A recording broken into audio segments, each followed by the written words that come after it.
ఆంధ్రప్రదేశ్ రాష్ట్ర రాజకీయాలు రోజు రోజుకో కీలక మలుపులు తిరుగుతున్న విషయం మనకందరికీ తెలిసిందే. జనసేన అధినేత పవర్ స్టార్ పవన్ కళ్యాణ్ గారు ఆంధ్రప్రదేశ్లో ఎక్కడి నుంచి పోటీ చేస్తున్నారని ఇన్ని రోజులు వార్తలు వైరల్ అయిన విషయం తెలిసిందే. ఇటీవలే పవన్ కళ్యాణ్ గారు తాను పోటీ చేస్తున్న విషయంపై క్లారిటీ ఇచ్చేశారు. తాను పిఠాపురం నుంచి పోటీ చేస్తున్నట్లు ఆయన ప్రకటించారు. ఇకపోతే వచ్చే వారంలో పిఠాపురంలో పవన్ పర్యటిస్తారని జనసేన నేతలు తాజాగా చెబుతున్నారు. నియోజకవర్గానికి చెందిన 3 మండలాలు, 2 మున్సిపాలిటీలకు చెందిన పార్టీ నేతలు, ముఖ్య కార్యకర్తలతో సమావేశం కానున్నారు పవన్ కళ్యాణ్ గారు. ఇదిలా ఉండగా పవన్ కళ్యాణ్ గారి పిఠాపురం పర్యటన ఎంట్రీ అదిపోనుందట. లేటెస్ట్గా అందుతున్న సమాచారం ప్రకారం పవన్ కళ్యాణ్ గారు పిఠాపురానికి దాదాపు 20,000 మందితో భారీ బైక్ ర్యాలీ చేరున్నారట.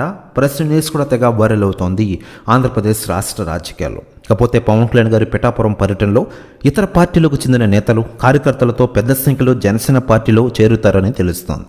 ప్రెస్ న్యూస్ కూడా తెగ వైరల్ అవుతోంది. మరోవైపు ఈ సమావేశంలో కేవలం నియోజకవర్గానికి చెందిన పార్టీ కేడర్ మాత్రమే పాల్గొనే ఏర్పాట్లు అయితే గట్టిగా చేస్తున్నారట.